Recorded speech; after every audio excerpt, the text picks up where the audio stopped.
It's here, and I am very excited today to share with you my mock from Chapter 12 of The Mandalorian Season 2. If you'll remember, previously on the channel I did a video theorising on what I thought the Mandalorian hero vehicle, which releases in 2021, might be. Now, obviously, since then, we found out that it is Trouble on Tatooine, and that is a set I am super excited for next year. However, my theory video was predominantly about this Imperial vehicle that we do see in Chapter 12 of The Mandalorian, but back then it was only seen in the trailer. Now, given that currently, as of the filming of this video, we have no upcoming rumours about this set potentially appearing next year. Now, obviously, I would love this set to appear next year. However, it looks like that isn't going to be happening as of the recording of this video. I decided that I would take it upon myself to build the scene from Chapter 12. So in front of you here is my latest mock. Now, as soon as Chapter 12 released, I got straight to work on building this vehicle you see in front of you. However, at a later date, I decided that in order to capture the whole feel of the scene, I wanted to build all the rocky ledges and the scenery that you see there, and I did make some modifications to the ship along the way. Now that I have shuffled the camera down a little bit, turning the mock around, you can see that I used a variety of pieces and techniques to better reflect how we see the rocks on Navarro, and I think it turned out really well. So I used lots of different types of pieces. So here I got a cheese slope, a sloped piece hanging off, some cylindrical pieces here, loads of different pieces and textures of pieces to try and communicate the rugged nature of the rocks on Navarro. Over on this corner of the mock, I thought it'd be a fun thing just to include Mando here, and I decided to add a jetpack from the Mandalorian Speeder, which I have reviewed, so if you haven't already, please do feel free to check that out. So I thought it'd be a fun idea to have Mando here, even though he is officially appearing from the Imperial base. I thought it'd be fun if he was blasting off from the rocks as the speeder whizzes past. On each corner of the mock, I decided that it'd be fun if I adapted these base plates slightly so that I can have some red and orange translucent pieces there. And the reason I did that is because I think that reflects really well the kind of cracks of lava that we see, and these tiny details that I'm including in my mocks, I really think add an extra level of detail. So it is also over there, and over there, and over there, but I thought I'd show you this side. We also do have some stormtroopers here, and we can just imagine that they are chasing Cara Dune and Greef Karga as they escape from the Imperial base. Taking a look at the other side of the mock, although it is pretty similar to the other side, I did a completely different arrangement of pieces because these canyons aren't going to be symmetrical, so I did it completely differently, although using the same techniques. You can see we have a cylindrical piece here, a piece that's hanging off, so some similar techniques there, although they are by far not symmetrical. So here I included a large rock piece, and that is the only one of those I've included in the mock. And over here you can see my little rat that I have included as a little cameo, a nod to my previous mock for M&R Mocktober 2020 that also took place on Navarro. And now, of course, it is time to take a look at the build here. And the first thing I will say is that it is completely portable and separate from the base. So I have now removed it from its base, and you can see I can turn it 360, and it is completely portable, and it's not going to break apart if you remove it from the mock, so that's just something to say. Now you will see that I have put a scout trooper from the Razor Crest on top of the build, and I think this is a fun little thing in the mock because in the scene a scout trooper does climb on top of the vehicle attempting to blow it up. But in order to showcase the mock, he is not needed.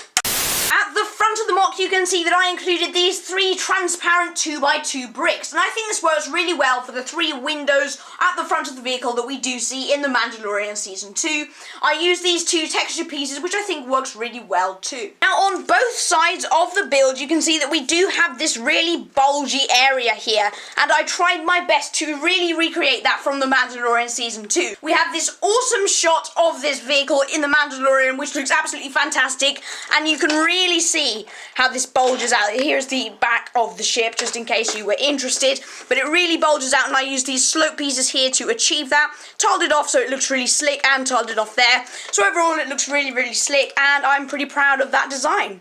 And now to take a look at the back of the mock, and this is something I am really, really proud of. So I tried time and again just to figure out how on earth I was going to get these boosters right, and then I looked at the ships on my display, and I took these 2 boosters here from the U-Wing set, and I took these here from the Star Destroyer, and it looks so awesome, really dynamic. I include a little blue bit there, but this looks absolutely awesome. I really love how the engines came out, and I think it reflects how how it looks really well. Just before we get straight onto the interior, this is the top, and I added some really cool details. So we can see that we do have these tiling here, and that is symmetrical, and these pieces here, I used 6 of them, identical, and there is that pattern on the ship, and I picked up on that, and I thought, oh, I want to recreate that into Lego. So just to give you a little bit closer up of that pattern.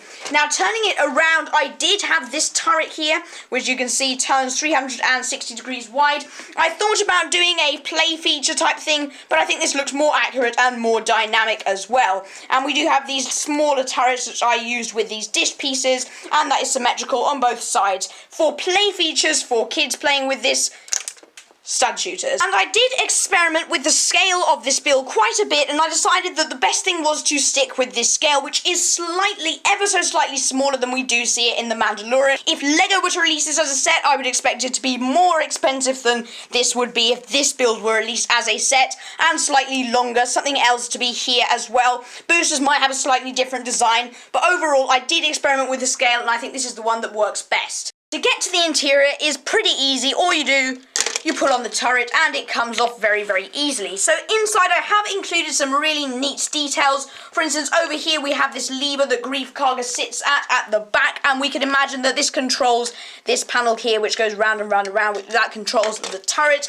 I have also included some controls there, and over here I thought it'd be fun if we just have some ammunition storage over there. Turning it around, you can see that we do have some nice, neat storage there, and that is tiled off pretty nicely. We do have a symbol there and some storage for your guns too. We have a little lever there, so I've tried to include quite a bit of detail in very limited space. So that is not all there is for the interior. All you do is just hook underneath, and there you can reveal what we have inside, and that is 3 chairs just like we have in the Mandalorian, one for Grief Karga and one for Cara Dune and one for the Mithril. And because I don't have a Cara Dune figure or a Mithril, I just decided to go with Grief Karga. However, we can assume that there is enough space for all of them to get in. So over here we do have a control panel that Grief Karga is using, a neat little lever, and some nice little details with that slope piece and a gear stick over there. So I think this works really well. As with the rest of it, I've tiled it off. I really do like my tile designs, as you can probably tell from my mocks. But yeah, that's pretty much the interior. Thank you all so much for watching this mock video. I worked really hard on this mock, and I think I was able to work in some pretty nice details, play features, and all the whole work. So thank you guys so much for the support that the channel has been getting. If you haven't already, please be sure to subscribe and like the video if you enjoyed it. Goodbye.